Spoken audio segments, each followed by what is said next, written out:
Okay, thank you all for being here. And today I would like to talk to you about the future of education and what is the next big step in the way we learn and gain knowledge. Now, I'd like to introduce the topic by first pondering upon the current way we learn. Now, the current way we are educated in schools and universities got us to a certain degree in gaining knowledge, trying to solve our problems, and obtaining technological advances. But it has serious flaws or drawbacks, if you will. Like, for example, if you want to learn a certain branch of knowledge, like physics, you are given a large number of references, and you end up being confused by so many ideas and hypotheses about a certain topic.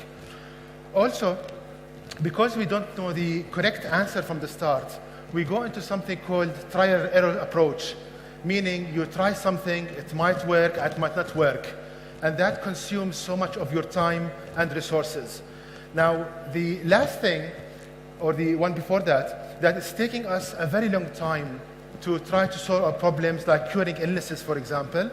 And the last thing is that the system is mainly based on memorization. So the student becomes like a walking library with little ability of practicing what he's being taught. So the big question is there a proposed or a new way of learning? Or are we stuck with this way of teaching in schools and universities? Now, the answer to this question is yes. There is a new way of learning, and I strongly believe to be the way of the future. Now, this technique or this new way of learning is completely taken from the last revelation of Allah God to people, the Quran. And it's comprised of three very easy to follow steps. Now, the first step can be learned by pondering upon the first three verses of chapter 55 of the Quran. I'll read the verses in Arabic and then give the translation. In Arabic, Ar-Rahman, Allama al-Quran, Khalaqa al-Insan. In English, the most beneficent has taught the Quran, He created man. So we see in these verses that Allah God Almighty links the teaching of the Quran with the creation of man. So the reason is that in other places of the Quran, Allah describes His creation as a process of assembly.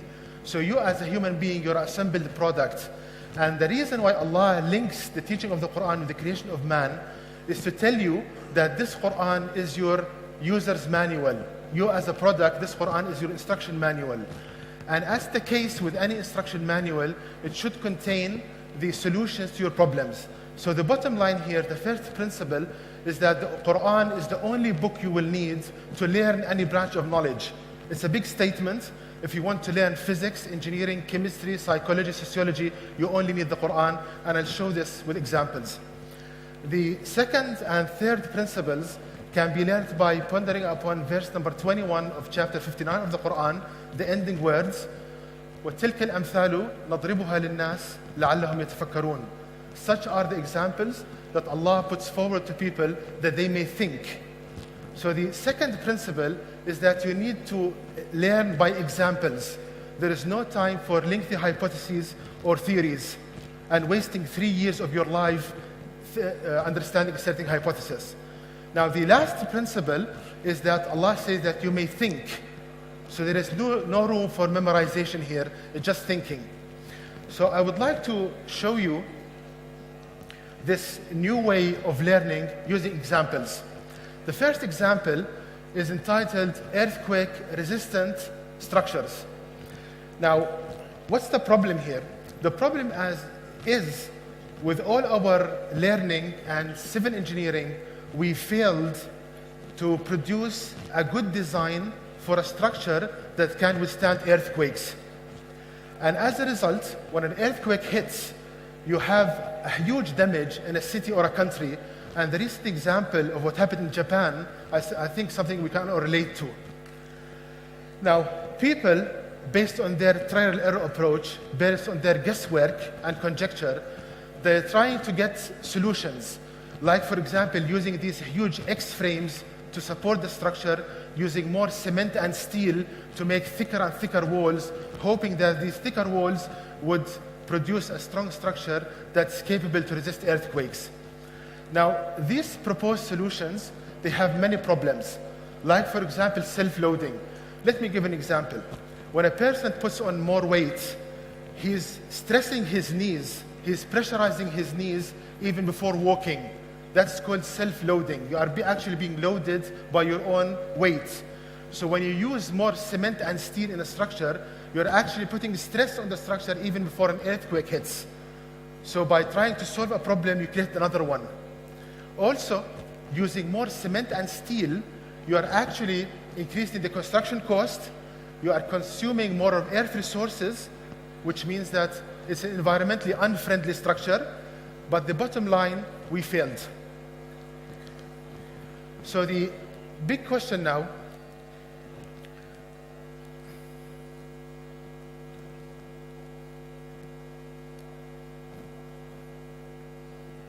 okay. So the big question, I would like to show you how we can solve this problem that people fail to do in more than hundreds of years to find a good earthquake-resistant structure in a matter of minutes from this Quranic proposed solution. In a matter of minutes. We'll solve it now, actually, within my 5 minutes or 10 minutes. So let's apply the 3 principles. The first one, the Quran is the only reference you need. So you want to learn civil engineering from the Quran, and we can do that. The second principle, that we need to learn by examples. No time for theories and hypotheses.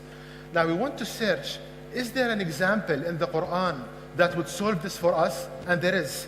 In chapter 16, verse 68, Allah says in Arabic, وَأَوْحَى رَبُّكَ إِلَى النَّحْلِ أَنِ اتَّخِذِي مِنَ الْجِبَالِ بُيُوتًا وَمِنَ الشَّجَرِ وَمِمَّا يَعْرِشُونَ. In English, and your Lord inspired the bees, saying, take your habitations in the mountains and in the trees and in what they erect. So here we are given the examples of bees and their habitation. So if you think about bees, as you can see here, you see that you have hundreds of bees around the hive, producing large vibrational forces from the flapping of their wings and from the movement of their body. Like those vibrations produced during earthquakes, large shaking of the building. And yet, the hive remains stable, it doesn't crumble, so it's strong, and it's earthquake resistant, and it's light. Now those 4 requirements, a structure being light, stable, strong, earthquake resistant, is what you need in a man-made earthquake resistant structure. So you have the solution there. It's ready in front of your eyes in a matter of minutes. That's the optimal design. Right. Now, the third principle is to ponder upon things. So if we ponder upon a beehive, we see that Allah created the beehive. The basic unit is a hexagon. As you can see, a hexagon is a geometrical shape having 6 sides. And one of the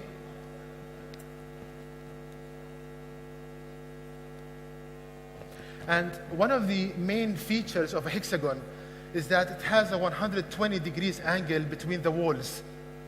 So Allah created the walls of the beehive having an angle of 120. Now I want just to focus on this 120 angle and to see how much it contributes to a structure being light, stable, strong, and earthquake resistant. In order to do that, I want to compare the way we build today based on our guesswork. As you can see, the one on the left, this is the way we build our rooms. And you can think of your lovely room at home. It has 90 degrees angle between the walls. As you can see here, 90 degrees. Now, Allah teaches us not to have 90, to have 120. So I just want to compare these 2 designs, how they respond. So in order to do that, let's do some computer simulations. Now, in the computer, we have a model on the left, is the way we build our rooms, squares and rectangles. The Quranic design is shown on the right, is to build our rooms as hexagons. So you can think of your room if we build it as a hexagon, not as a square or rectangle. So we have these 2 computer models. Then what I did next is that I apply forces to both models, like the forces produced during earthquakes. And on the left, we have the main link in the way we build, the 90 degrees. Please remember that. and the Quranic design on the right with the 120.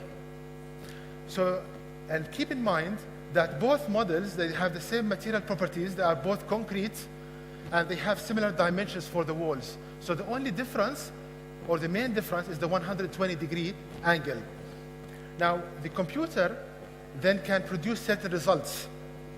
What you see here are displacements. Displacements, I mean by them, how much the walls would move if an earthquake would hit both designs. Now, the one shown on the left is our rooms. The concrete wall moved 34 centimeters. Imagine a concrete wall to move 34 centimeters. Basically, it's the beginning of the end. It predicts structural collapse. Now, the Quranic design, which we learned in a matter of minutes, and remember these words, this is the way of the future in learning. The one on the right, it just moved 3.5 centimeters. Imagine from 34 centimeters to 3.5 centimeters movement. So this shows that the Quranic design is much more stable, it's stronger, and it's earthquake resistant. Now to further...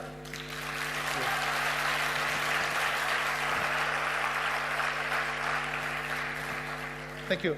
Now to further highlight this point, here we see the huge difference in displacement values between the two designs. We have 90% reduction in movement of the walls if your rooms were hexagons instead of squares. Now, just let me put these numbers into practice. Suppose that you want to build a new house. You decided today to build a new house. If you do the rooms as hexagons, it's very easy to do. Instead of squares and rectangles, then you'll end up, and trust me on this, you'll end up with something more stable, stronger, earthquake resistant, and suppose that you need 30 centimeters of wall thickness if you want to build the conventional way, to have a certain strength. My calculation showed that you only need 7.5 centimeters, 10 centimeters as wall thickness if you want to do the hexagons, from 30 to 10. So you saved 1/3 or 1/4 of construction cost.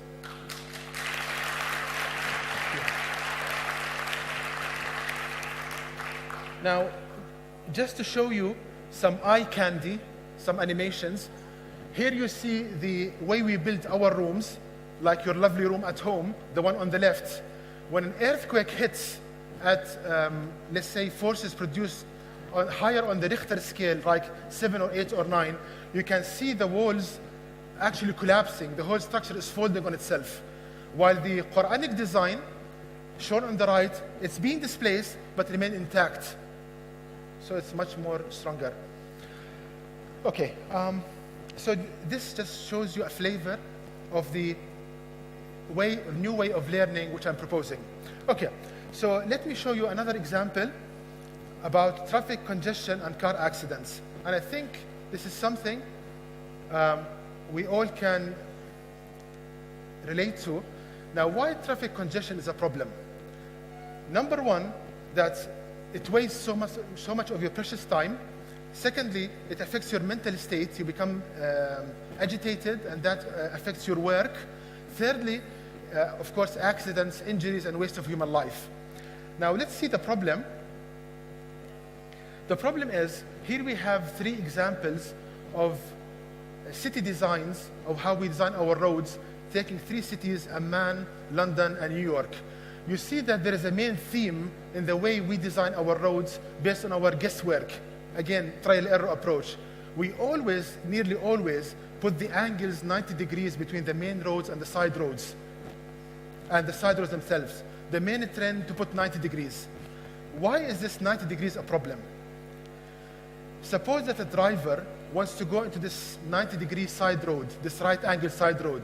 He needs to slow down so much in order to enter the side roads. This creates 3 problems. The first one is that the cars behind you need to slow down so much, and that creates traffic congestion. The second thing is that you have a higher incidence of accidents because of this almost abrupt stopping. The third thing, that you wear down your car, your brakes, your tires, and the entire framework of your car. So it's a big problem. So let's see how we can solve this problem from the Quran in a matter of minutes. how we can learn transportation engineering from the Quran. Again, learning by examples. The example is in chapter 27, verse 18, where Allah says, حتى إذا أتوا على واد النمل قالت نملة يا أيها النمل ادخلوا مساكنكم لا يحطمنكم سليمان وجنودهم لا يشعرون. In English, till when they came to the valley of the ants, one of the ants said, O ants, enter your dwellings, lest Sulaiman and his hosts crush you where they perceive not. So here we are given the example of ants and their colony. And Allah gives us the example of a very common observation. You see hundreds of ants around the colony. When they perceive danger, like you are walking near to the colony, you see the hundreds of ants disappearing in a matter of seconds. Now, if you look inside the colony, you see that Allah told them to build a road network, like a tunneling network. Now, here's the statement. The fact that the ants can disappear in a matter of seconds, hundreds of ants, this means they don't have the traffic congestion nor accidents within the roads. So, if we learn how Allah told the ants to build their roads, we can solve our problems. The solution is there. So if you look at the angles again between the main roads and the side roads within the ant colony, you see they are not 90, they are 120. Remember the 120 business in the beehive? One creator, one methodology of creation, right? So what happens if we design our roads with 120-degree angle? Imagine a main road and a side road, 120. The same example, a driver wants to go into this side road, this 120 side road. Because a smooth exit, he doesn't need to slow down that much. This means that the cars behind him don't need to slow down as well.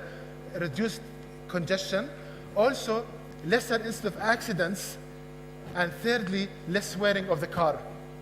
So let's do some computer simulations here. Here we have the way we design our roads on the left, the 90-degree thing, and on the right, the 120, the proposed Quranic design for our roads. The computer then can do something called particle flow. These small arrows, they represent particles. You can think of them as ants or cars. So the one on the left, you can see that these particles, they have a turbulent flow, like a lot of collision between the particles, meaning more accidents.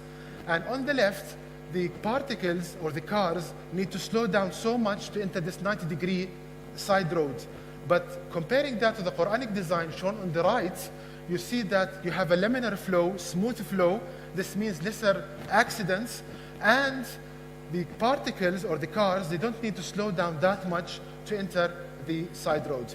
Now, I hope that the examples I showed gives you an insight of what I'm strongly proposing to be the future in the way we learn, gain knowledge, and obtain technological advances. And thank you so much for being a wonderful audience.